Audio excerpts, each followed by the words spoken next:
Hello মা। হ্যাঁ, আমি কালই ফিরছি। মালাইকারি? চলবে কি বলছো? দৌড়বে একদম। সাবধানেই আসবে, এত চিন্তা করতে হবে না। আর হ্যাঁ, তোমার ওষুধ ঠিক মতো খাবে কিন্তু। পাশ থেকে হঠাৎ দিয়ার বন্ধু সুনয়নী বলে উঠল, তুই কার সাথে কথা বলছিলি? দিয়া বলল, কেন, মায়ের সাথে। কিন্তু শুনেছিলাম যে তোর মা ছোটবেলাতেই মারা গেছেন। এতদিনে তো তোর বাবা ছাড়া কাউকে দেখিনি রে। হাসি মুখে দিয়ে উত্তর দিল, মা মারা গেছেন ঠিকই, কিন্তু এ জগতে ঈশ্বর মায়ের জাত তো আর কম সৃষ্টি করেননি। দিয়া লেখাপড়ার জন্য থাকে শহর থেকে অনেক দূরে হোস্টেলে, ফিরে 2-3 মাস অন্তর। বাবার একমাত্র মেয়ে দিয়া, সেই কোন ছোটবেলায় মা মারা গেছেন দিয়ার। ছোট থেকেই তাই দিয়ার বাবা অনিরুদ্ধবাবু অনেক আদর যত্ন করে বড় করে তুলেছেন ছোট্ট দিয়াকে। বহু বছর আগে গ্রাম থেকে শহরে মাকে নিয়ে চলে আসেন অনিরুদ্ধবাবু। মায়ের মৃত্যুর পর স্ত্রী ও সন্তানকে নিয়ে তার সংসার, কিন্তু স্ত্রীর মৃত্যুতে সংসারের ভিত নড়বড়ে হয়ে যায়। হাল ধরেন অনিরুদ্ধবাবু নিজেই। অনিরুদ্ধবাবু একমাত্র মেয়েকে সে ভালো থাকবে ভেবে এসেছেন চিরটা কাল, কিন্তু মেয়ে যখন ভালো কলেজে পড়ার সুযোগ পেল অন্য শহরে, শত কষ্ট হলেও না করেননি তিনি মেয়ের ভবিষ্যতের কথা ভেবে। শিক্ষক অনিরুদ্ধবাবু রিটায়ার করেছেন কয়েক বছর আগে। বাড়িতে চাকর শিবু সবসময়ের সঙ্গী, আর আছে বই। রাত জেগে বই পড়েন অনিরুদ্ধবাবু, তাই বিকেলে প্রায়ই চলে যেতেন পাশের লাইব্রেরিতে। সেখানেই আলাপ জ্যোতি দেবীর সাথে। কি মিশুকে একটা বই পাগল মেয়ে। আলাপ থেকে তাই বন্ধুত্ব হতে বেশি দেরি হলো না। অনিরুদ্ধবাবু মেয়ে দিয়াকে বলেছিলেন জ্যোতি দেবীর কথা।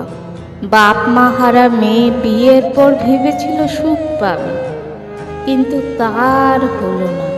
বিয়ের বছর খানেক পর সন্তান ধারণ করতে না পারায় স্বামীর জীবনে অন্য নারীর প্রবেশ ঘটে। জ্যোতি দেবী বাধা দেননি।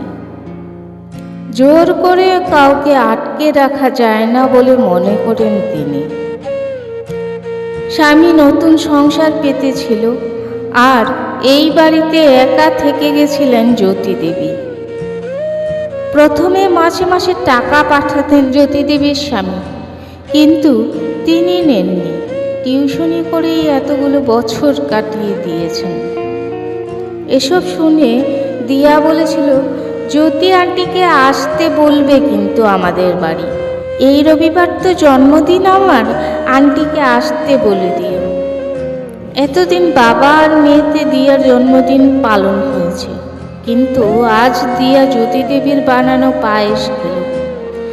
জ্যোতি দেবী নিজে বানিয়ে এনেছিলেন। দিয়া মনে মনে ভাবছিল, মায়ের হাতের পায়েস বুঝি এমন হয়। এরপর প্রায়ই জ্যোতি দেবী আসতেন এই বাড়িতে। একটু ভালো কিছু রান্না করলেই দিয়ার জন্য নিয়ে চলে আসতেন জ্যোতি দেবী। অদ্ভুত এক ভালোবাসার বাঁধনে জড়িয়ে পড়েছিল এক মা হারা সন্তান আর সন্তানহীনা মা। একদিন জ্যোতি দেবী বলেছিলেন, অনিরুদ্ধবাবু, আপনার মেয়েকে বড় ভালোবেসে ফেলেছি আমি। ওর মুখটা দেখার জন্য মনটা কেমন করে যেন। বড্ড মায়া পড়ে গেছে মেয়েটার উপর। আবার ভাববেন না এই বুড়ো বয়সে আপনার মেয়ের ভাগ চাইছি। অনিরুদ্ধবাবু হেসে বললেন, চেয়ে দেখতেই পারেন, হয়তো পেয়ে গেলেন। কিন্তু জ্যোতি দেবী যখন শোনেন দিয়ার দূরের হোস্টেলে চলে যাওয়ার কথা, মনটা খারাপ হয়ে যায় তার। দিয়া চলে যাওয়ার পর থেকে তিনি আর তেমন আসতেন না এ বাড়িতে। লাইব্রেরিতে দেখা হতো অনিরুদ্ধবাবুর সাথে, তার থেকেই দিয়ার খবর নিত। 1 বছর হয়ে গেছে দিয়া শহর ছেড়ে হোস্টেলে এসেছে। এখন দিয়ার ফাইনাল পরীক্ষা চলছে। হঠাৎ জ্যোতি দেবী দেখলেন 2 দিন হয়ে গেল অনিরুদ্ধবাবু লাইব্রেরিতে আসছেন না। মনটা খারাপ হয়ে গেল। কিন্তু অনিরুদ্ধবাবুর বাড়িতে গিয়ে দেখলেন তিনি প্রচণ্ড অসুস্থ। বিছানা থেকে ওঠার ক্ষমতা নেই। চাকর শিবু কি করবে বুঝে উঠতে না পেরে কান্নাকাটি করছে। জ্যোতি দেবী সাথে সাথে ব্যবস্থা করলেন হাসপাতালে ভর্তি করার। দিয়ার পরীক্ষা, তাই অনিরুদ্ধবাবু বারণ করলেন দিয়াকে জানাতে। হাসপাতালে প্রতিটা দিন ছুটে গেছেন জ্যোতি দেবী, সেবা করেছেন, খেয়াল রেখেছেন অনিরুদ্ধবাবুর। আস্তে আস্তে সুস্থ হয়ে বাড়ি ফিরেছেন তিনি। কিছুদিন পর বাড়ি ফিরে চাকর শিবুর মুখে সব শুনে চোখ দিয়ে জল গড়িয়ে পড়েছে দিয়ার। সে বুঝতে পেরেছে বৃদ্ধ বয়সে মানুষ কতটা অসহায়। সে মনে মনে সবটা ঠিক করে নিয়ে বাবার ঘরে গেল। বাবা, আমি একটা সিদ্ধান্ত নিয়েছি। আমি জ্যোতি আন্টিকে মায়ের সম্মান দিতে চাই। উনি এই বাড়িতেই থাকবেন। তোমরা একে অপরের অবলম্বন হয়ে বাঁচবে। অনিরুদ্ধবাবু বললেন, এই বয়সে লোকে কি বলবে, আর জ্যোতি দেবী কি ভাববেন?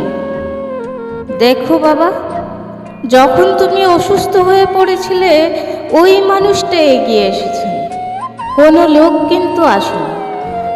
তাই লোক কি বলল তাতে কি যায় আসে? আমি জ্যোতি আন্টির সাথে কথা বলব।